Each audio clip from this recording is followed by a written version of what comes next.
Today, we're going to be reading Charlotte's Web, aka Copying Gavin, or more frankly known as laceteady hockey. Okay, without further ado, don't copyright me, and let's begin. Today we're going to be reading Charlotte's Web. I don't know if I already said that or not. "Where's Papa going with that axe?" said Fern to his mother as they were sitting at a table for breakfast. "Oh, out to the hog house," replied Miss Aberble. "Some pigs were born last night." "I don't see why he needs an axe," continued Fern, who was only 8. "Well," said her mother, "one of the pigs is a runt. It's very small and weak, and it will never amount to anything. So your father has decided to do away with it." "Do away with it?" shrieked Fern. "You mean kill it? Just because it's smaller than the others?" Miss Aberle put out a pitcher of cream on the table. "Don't yell, Fern," she said. "Your father's right. The pig would probably die anyway." Fern pushed a chair out of the way and ran outdoors. The grass was wet, and the earth smelled of springtime. Fern's sneakers were stomping by the time she caught up with her father. "Please don't kill it," she sobbed. "It's unfair." Miss Aberle stopped walking. "Fern," he said gently, "you will have to learn to control yourself." "Control myself?" yelled Fern.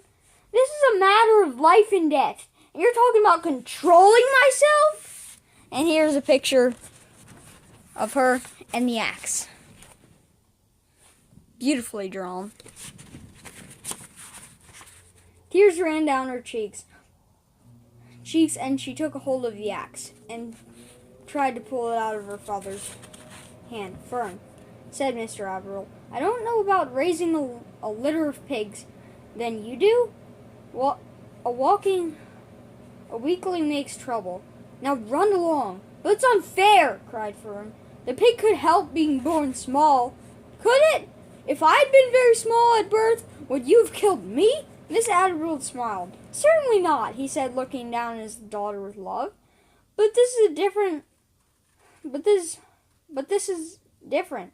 A little girl's one thing, a little runny pig is another. I see no difference," Fern, still hanging on the axe. "By the way, I watched the movie in reading class, so I can rock through this."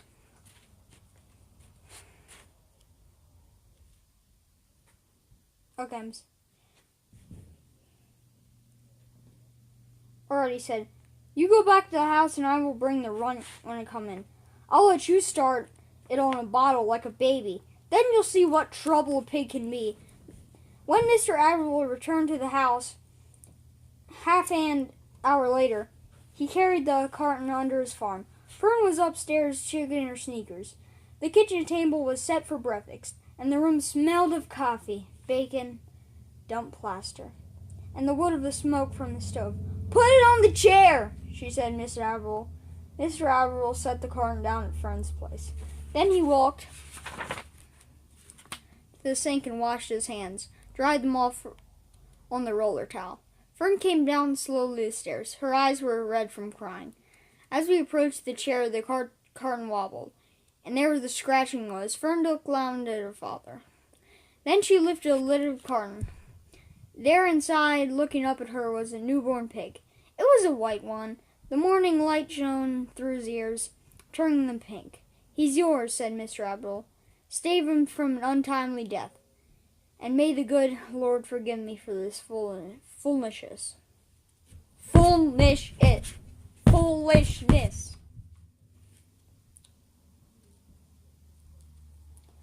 couldn't take it.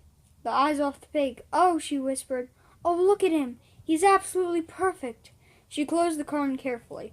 First she kissed her father, then she kissed her mother, then she opened the lid again, lifted the pig out, held it against her cheek. At this moment, her brother Avery came into the room. Avery was 10. He was heavily armed, an air rifle in one hand and a wooden dagger in the other. What's that?" he demanded. "What's Fern got?" "She's got a Gus for breakfast," said Mr. Aberle. "Wash your hands and your face, Avery." "Let's see," said Avery, pulling his gun down. "You call that miserable thing a pig? That's fine." Specimen of a pig. It's no bigger than a white rat. Wash up and eat your breakfast, Avery, said his mother. The school bus will be here in a half hour. Can I have a pig too, Pop? Avery asked. No, I only distribute fuse to early risers, said Mr. Averill. Fern was up in the daylight, trying to rid the woods of justice. As a result, she now had the pig. A small one, to be sure, but nevertheless a pig. It just shows that what can happen if a person gets out of bed promptly. Let's eat, but Fern couldn't eat until her pig had a drink of milk. Mr. Averill found a baby's nursing bottle and a rubber nipple. Nipple! She poured warm milk into the bottle. Fitted the nipple over the top and handed it to Fern. Give him the breakfast, she said. A minute later, Fern was seated on the floor in the corner of the kitchen with her infant between her knees. Teaching it to suck from the bottle, the pig, although tiny, had a good appetite and caught on quickly. The school bus honked from the road. Run! Commanded Miss Averill, taking the pig from Fern and slipping a donut through her hand. Avery grabbed his gun and another donut. The children ran out to the road and climbed into the bus. Fern took no notice of the others to the bus. She just sat down and stared out the window, thinking what a blissful world it was, and how lucky she was to have an entire charge of pig. By the time of the bus had reached school, Fern had named her pet, selecting the most beautiful name she could think of. Its name is Wilbur, she whispered to herself, and she was still thinking about when the teacher said, Fern, what is the capital of Pennsylvania? Wilbur, replied Fern dumbly. The pupils giggling. Fern blushed. Wait, is that actually the capital of Pennsylvania? No, it's not. You wrong. It's actually Harrisburg, not Wilbur. But the mid-city of Harrisburg is Wilbur. So, it's kind of alright, but still wrong. Chapter 2, Wilbur. So we're going to end today's episode. Probably going to make like 4 more episodes in one day, but who cares?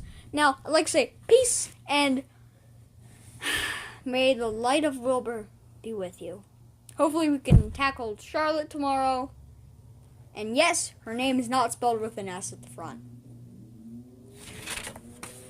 Now, peace.